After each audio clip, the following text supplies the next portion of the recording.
everyone, welcome back to my channel. I'm Addie, mama to two little girls. One is 3 and one is 6 months.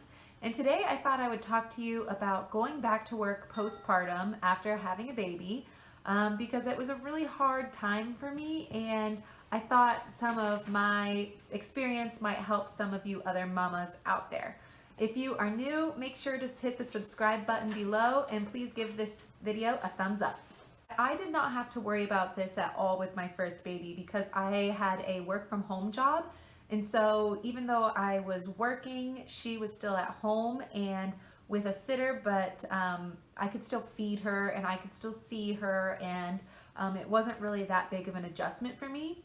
But with Juliana, with my current 6-month-old, things were definitely a lot different, and it was a very stressful and emotional time for me having to go back to work because in America we only get 12 weeks of protection for our jobs with babies. So after 3 months you have to go back to work, and biologically I don't feel like that's enough. So I feel like we really have things a little bit screwed up here, but in any event, it is what it is. So I basically just tried to think of the positives. Like, there was part of me that was excited to go back because I would have, a little time to do something for myself. And so then the other part was like really having a major freak out. I was feeling really guilty and I cried a lot and I was super stressed about it. But I thought I would share with you the things that have helped me get through the last 3 months back to work. So going into it, one of the things that helped me the most was just trying to look on the bright side. So there were things like being able to have a hot cup of coffee and finishing it while it was still hot, or being able to go to the bathroom by myself without children with me, or just being able to talk to other adults. I tried to focus on those things, which made it a little bit easier to make the transition back. Another thing that I did was I talked to my boss in advance, and we kind of made a plan to kind of ease back into things. So, my first day back, I kind of nursed at home and then worked from home until like that nursing session, and then I went into work, and then I made it back home before the last nursing session of the day, and then just did my work from home after that. And that just made the initial transition a little bit easier, so that I didn't feel like I was all of a sudden just gone for 9 hours out of the day, on day one. I was able to do like 6-7 hours and then work my way up towards a full day. Another thing that I would recommend doing is leaving work at work. So once you get to the point where you are at work full time, if you were even allowed to do that in the first place, then when you finish work, leave work at work. Don't come home and check your emails. Don't try to finish a project. Just leave work at work. You're being paid for 40 hours, so work 40 hours. And when you get home, spend time with your kids and just relish all the time that you have with them, and be with them 100%. Now, after they go to bed, if you have a project or something, or if there's an emergency that you do need to hop on, then you can do that, but just wait till they're already asleep. That way, when they're awake, you get to spend as much time with them as possible. Before going back, I would also recommend writing down what your expectations for, your life are as you go back to work. So is it that you want to, wake up, do laundry, have breakfast, get dressed, get the kids together, go to work, come home, make dinner, clean the house, whatever you think your expectations are and how you want your household to run as you go back to work, write them all down.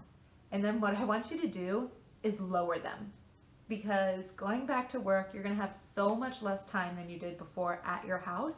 And so you need to know that you're probably not going to be able to get everything that you want done. And I would actually even probably say lower them again, because really you just run out of time, and you're probably going to have to outsource some of the things that you might be used to doing. So things like grocery shopping and dishes and vacuuming, you're going to have to split with your husband or your significant other some of those tasks, so that you are each making sure that you're contributing and trying to get things done. In line with, splitting things with your husband is to make sure that you tell and communicate with your husband on what you need. Like, do you need self-care time because you're like so stressed? Do you need him just to do the vacuuming because you just don't want to get to that? You know, whatever it might be. Do you need a foot rub? Do you need a hug? Do you need like whatever it is that you need to make sure that you're communicating it with him, because he's not going to know and he can't read your mind. And so if you say nothing, he's going to probably think, you know, it's still as if you were staying home. So you need to make sure that you're communicating.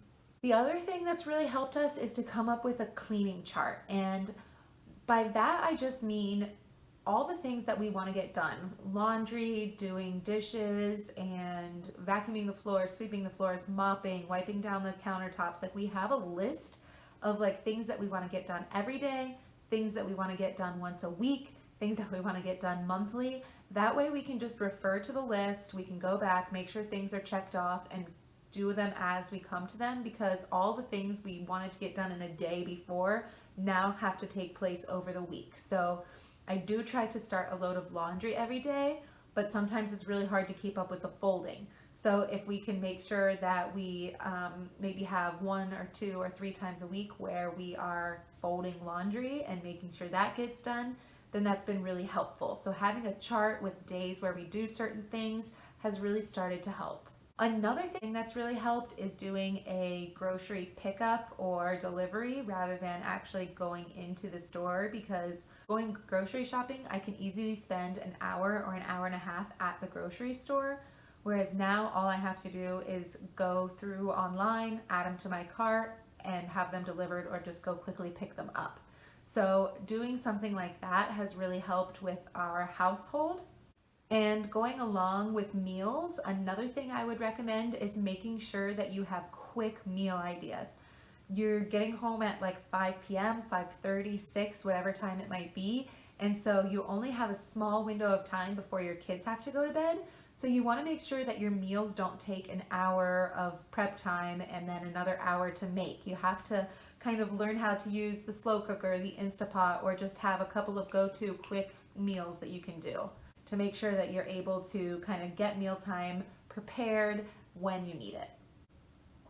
Another thing that I would recommend, like as you actually go back to work, is whoever is watching your child, have them send you a couple pictures throughout the day, or just one a day, or whatever makes you feel comfortable. That way you still feel like you are getting to see them, or you are seeing what they're doing, and it doesn't make you feel quite as left out or uninvolved in your child's life. One other thing that I noticed is that when coming back from work, I was quite tired. Like, the day at work wore me out, and then coming home and playing with the kids, like full on 100%, I was just so worn out by 7, 8 o'clock when the kids went to bed. So what I think is good to know is that it is okay to go to sleep at that time if you want to. You might miss out on some time with your husband, but it won't be every night. So if there are times where you just need to go to sleep, like, don't feel bad for doing that. Again, just make sure you're communicating. I think that going back to work has made me a better mom in some ways, because I feel like when I am actually with my kids, I cherish the time and I make sure I'm 100% with them. And I am also much less stressed.